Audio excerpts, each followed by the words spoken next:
नमस्कार शेतकरी बांधवांनो, मी बापू बिडगर आणि मराठी दरबार या आपल्या यूट्यूब चॅनलमध्ये आपले मनापासून स्वागत आहे. तर बघा, दिनांक 25 जुलै 2025 रोजी राज्य शासनाने एक अतिशय महत्त्वाचा असा निर्णय घेतलेला आहे. कारण रेशन धान्याऐवजी आता अनुदान मिळणार आहे आणि ते अनुदान कोणाला मिळणार आहे, कुठल्या जिल्ह्याला मिळणार आहे, कुठल्या विभागाला मिळणार आहे, हा निर्णय नेमका कधी झालेला आहे आणि यासाठी कुठले शिधापत्रिकाधारक पात्र आहेत आणि यासाठी असे कोणते शिधापत्रिकाधारक पात्र आहेत की ज्यांचं कोणत्या यादीमध्ये नाव नव्हतं, अशी सर्व माहिती आपण या व्हिडिओच्या माध्यमातून पाहणार आहोत. तर बघा, राज्य शासनाने दिनांक 25 जुलै 2025 रोजी एक महत्त्वाचा निर्णय नेमका काय घेतला आहे याविषयी आपण सविस्तर माहिती पाहूया.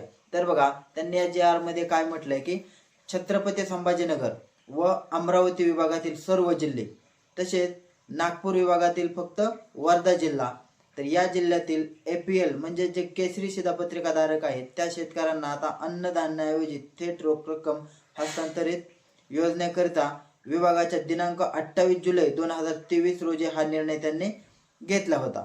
तर बघा, या योजनेअंतर्गत राष्ट्रीय अन्न सुरक्षा अधिनियम 2013 अंतर्गत समाविष्ट न झालेल्या, म्हणजे ज्यांचं 2013च्या अंतर्गत जो सर्वे झाला होता त्याच्यामध्ये जे समाविष्ट झाले नव्हते अशा APL म्हणजे केसरी शिधापत्रिकाधारक शेतकरी लाभार्थ्यांना जानेवारी 2023 पासून अन्नधान्याऐवजी त्यांना रेशन धान्य दिलं जातं.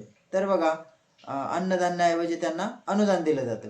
आता हे अनुदान किती आहे तर बघा, प्रति महिन्याला प्रति लाभार्थी 150 रुपये म्हणजे 150 रुपये एवढं पहिलं देण्यात येत होतं.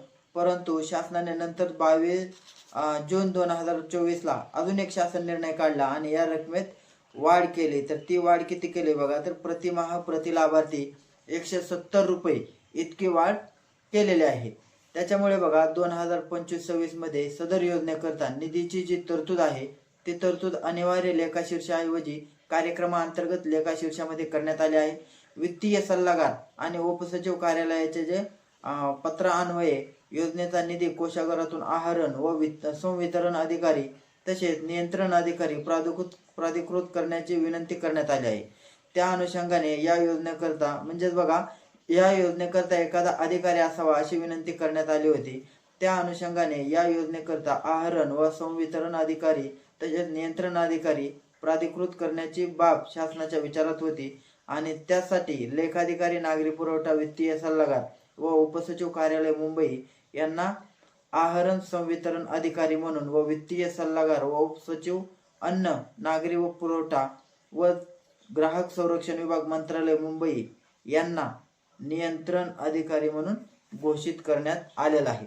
त्याच्यामुळे बघा 2023 साली प्रायोगिक तत्वावर म्हणजे 2023 साली ज्यांचं 2023 म्हणजे 2013च्या सर्वे अंतर्गत नाव नव्हतं अशा शेतकरी लाभार्थ्यांचा यामध्ये समावेश करण्यात आलेला आहे. त्याच्यामुळे ही योजना सरसकट म्हणजे प्रत्येक केसरी शिधापत्रिका लाभधारकांना नाही, त्याच्यासाठी हा GR त्यांनी यासाठी काढला होता की यासाठी एक नियंत्रण अधिकारी असावा आणि त्याच नियंत्रण अधिकाऱ्याची नेमणूक कालच्या GRच्या माध्यमातून केलेली आहे. तर बघा, याच्याविषयी अजून काय अपडेट आली तर आम्ही ते तुमच्यापर्यंत नक्की पोहोचू. तुर्तास धन्यवाद.